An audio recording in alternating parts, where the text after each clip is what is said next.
Okay, welcome everybody.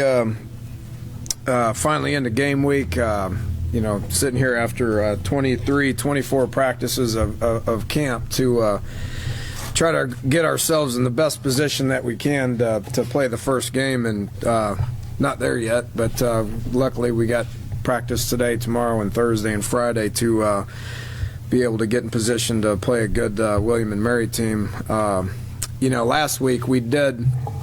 Last week was the first week of school, and it was full of many distractions, and I can't name how many inconveniences that we had to deal with, but luckily we got all that out of the way last week, and this week we can have a real game week, which will get us much more prepared for an actual game than anything. We have not really discussed much about William and Mary up until this point. We will and we did the same thing last year against Marshall, and do the same thing next year against Alabama. But today is when we kind of start prepping for William and Mary, and they bring some different challenges. They play in a great conference that is the best FCS conference out there, in my opinion. They have, shooting the last 10 years, they've beat numerous 1A opponents. They've won national championships.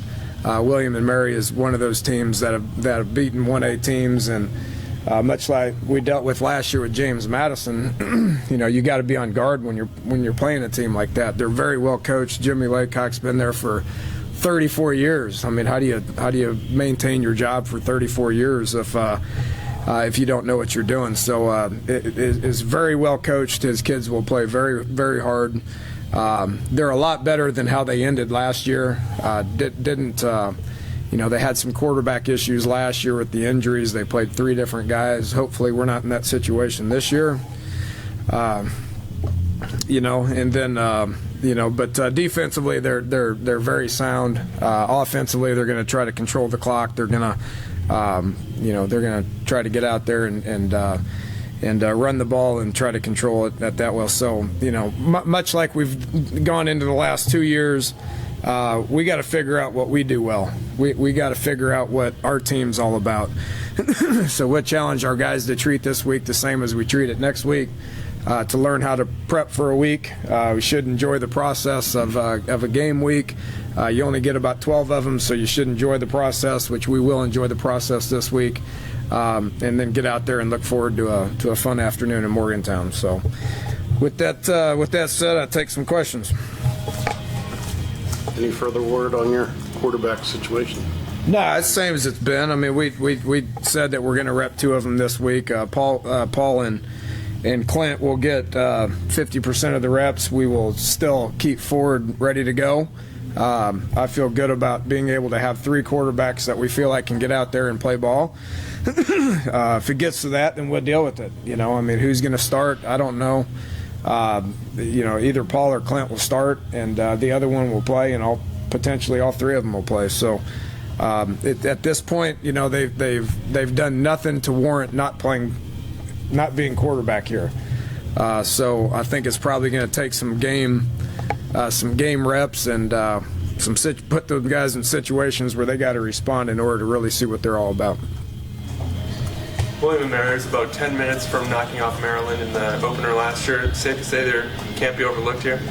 Yeah, it's just what I just said. I mean, them and everybody else in that conference. I mean, they got, James Madison's in their conference. Villanova's won a national championship. Delaware's won a national championship. They've all beat 1A opponents. Last year it was, they almost beat Maryland. A couple years ago they beat Virginia. James Madison's beat Virginia Tech. Villanova's beat Temple. I mean, it goes on and on. I mean, do we want to be the next on that list? I don't think so. So I think we're going to be able to take these guys pretty serious. We should be excited to play. It doesn't matter who we play. We're tired of practicing against each other. We're tired of going live. We're tired of doing offense, defense, and against each other. It's time to focus on somebody else, regardless who that opponent is. We should be excited to play.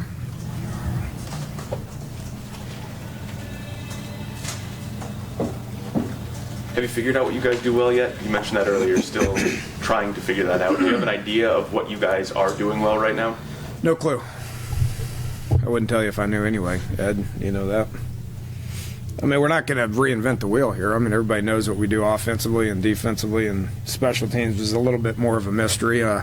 You can turn the tape on from last year and figure out what we do defensively. Is Keith going to have some different wrinkles to it? Yes. Are we going to develop some different wrinkles offensively based on what our personnel is? I would assume that we will.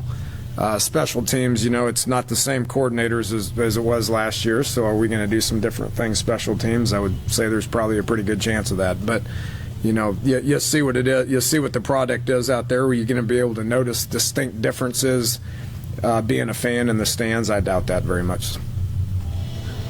Considering the number of true freshmen and transfers you have in the 2 deep last week, is it probably a pretty big focus on Saturday to get them involved, get them real-time snaps? Yeah, that's probably a pretty good idea. Not as many freshmen are on there as there was last year. If you remember, what was it, 8 or 10 freshmen that we played last year defensively? I mean, everybody wants to know why we were bad defensively last year. That's probably one pretty good sign, too. We were in the Big 12, which had, 5 of the top 8 offenses in the country. That makes things challenging. We didn't lose a ton of personnel defensively to warrant concern. We did offensively, so we got a lot of inexperienced guys, whether they're guys that were in the program or whether they were guys that are not in the program. There's not a ton of guys offensively that have taken a lot of college snaps. So yes, that's a concern. It can be a concern to some. It can be exciting to others. I kind of tend to go on the exciting part. Can't wait to see those guys get out there and see what they got. See which guys are going to respond to a game atmosphere, to 65,000 people in the stands, to national TV. Some guys will raise their game, to elevate their game. Some guys will probably get wide-eyed and not do what we want them to do. We have to identify that, and there's only one way that you can identify that.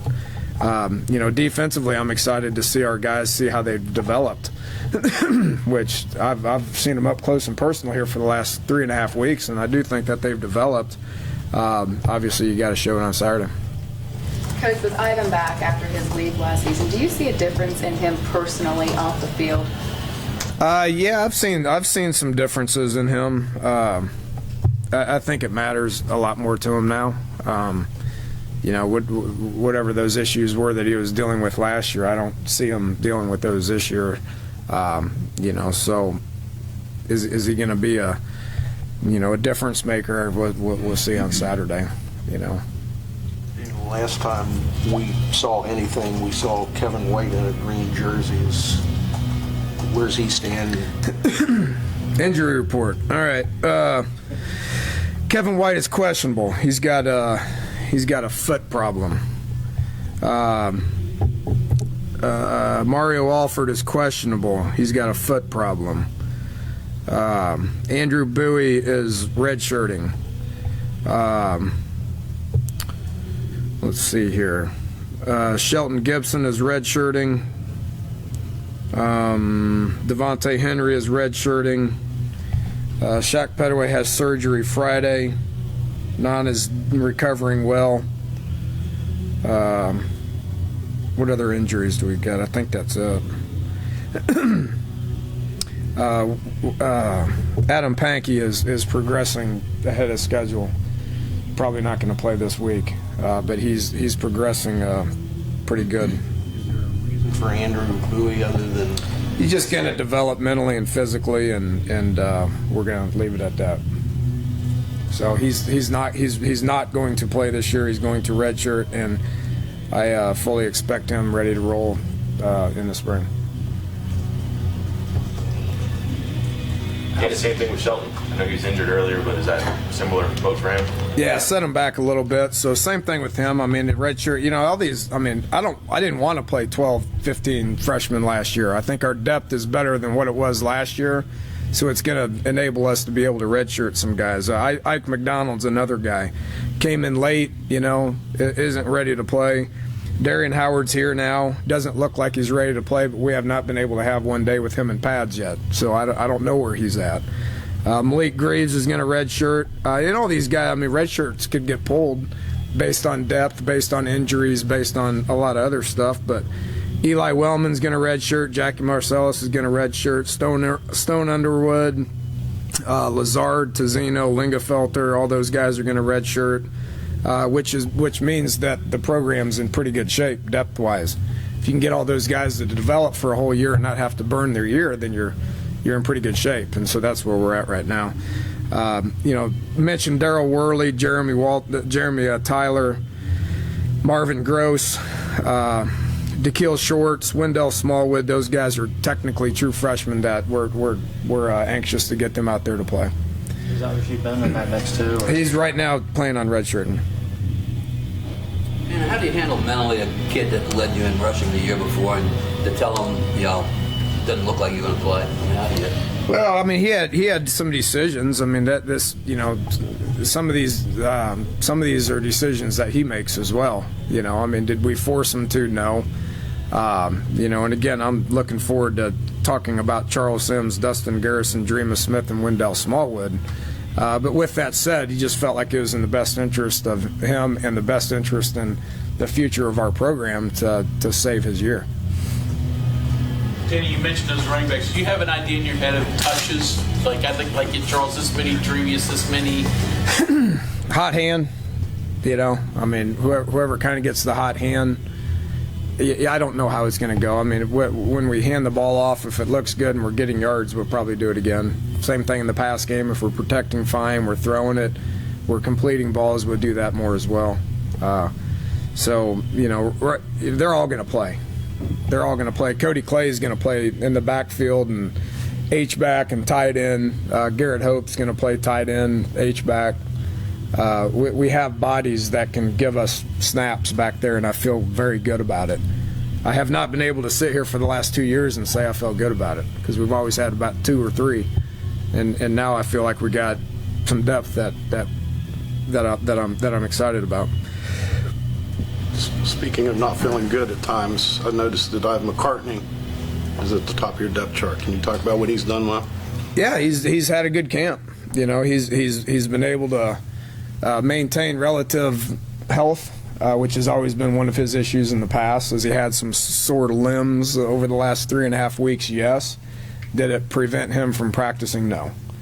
And that's different than the way it was the first 2 years that I was here. So.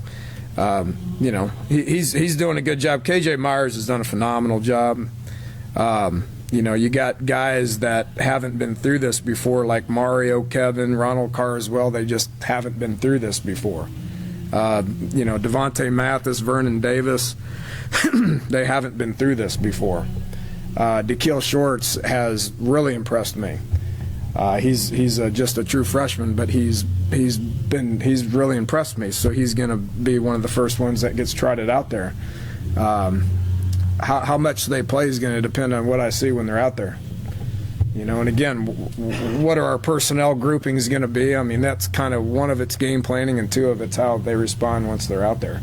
So I think there's a lot of questions that are going to be answered on Saturday, and I'm not going to be able to give you those answers until Saturday. With Paul, training camp, you said he was making the best and worst decisions. Have you seen the better decisions, right? Yeah, clearly. Clearly. I mean, the guy that we're going to eventually give the most reps to is going to be the guy that takes care of the ball, which is what I meant by bad decisions. So, and that's simple quarterback center exchanges or appropriate handoffs or interceptions and all that. So they got to take care of the ball. They got to make good decisions, and they got to minimize the negative things that happen, which are negative plays and turnovers. How much does that concern you that you're going to be learning that in a game situation now, and does that make you want to keep them on a shorter leash when you know you've got another guy right there? Depends on my mood, I guess. Depends on how the game's going. I mean, we don't live in a perfect world. Would I rather have a 3-year starter returning at quarterback?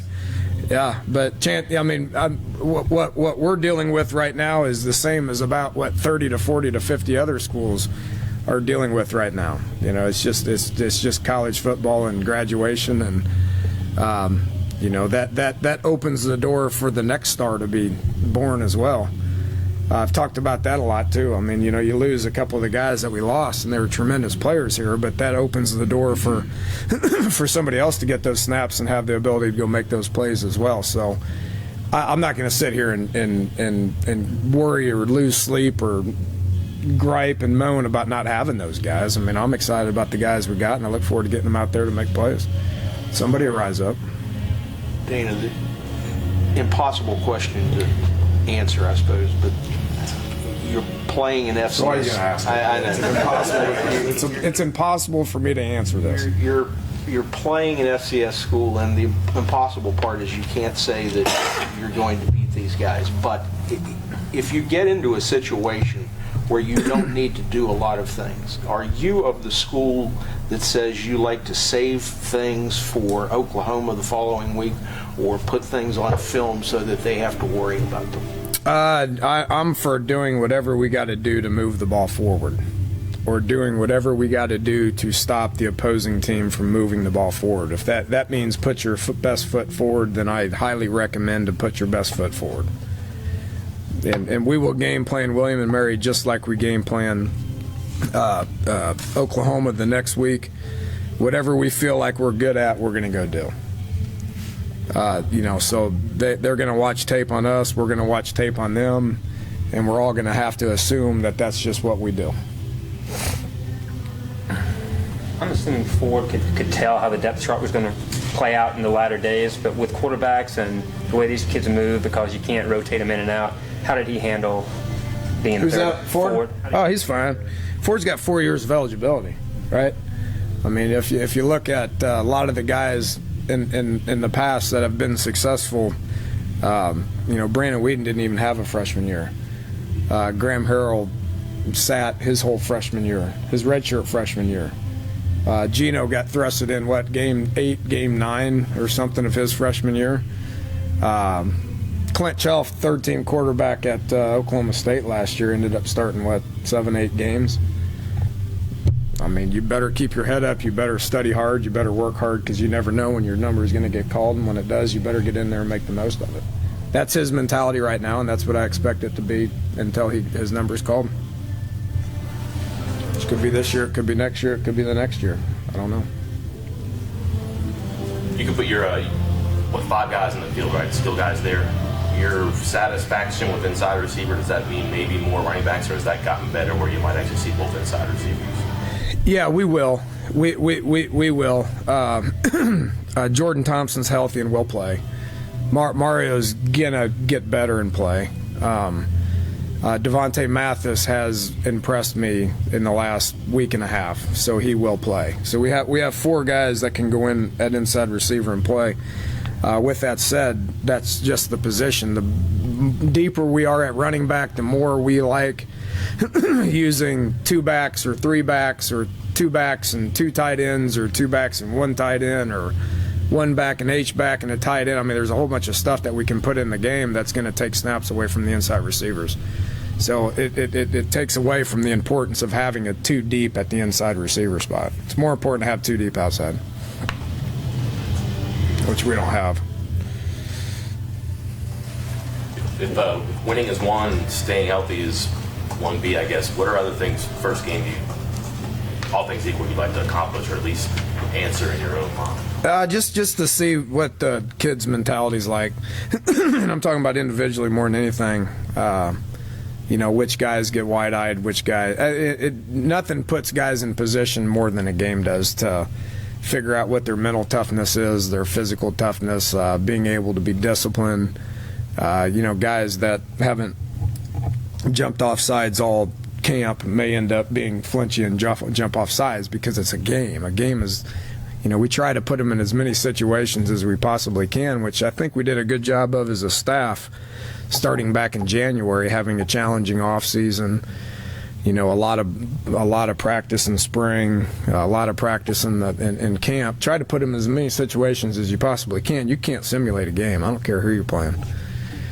You can't. So with this many new guys, this many guys that haven't taken snaps before, you got to kind of look at them to see what their state of mind is going to be, and if they remain calm, if they get wide-eyed, if they go into a shell. There's a whole lot of guys that we're going to try to evaluate that we haven't been able to do that yet. That's not number 1 on the list, but that's up there.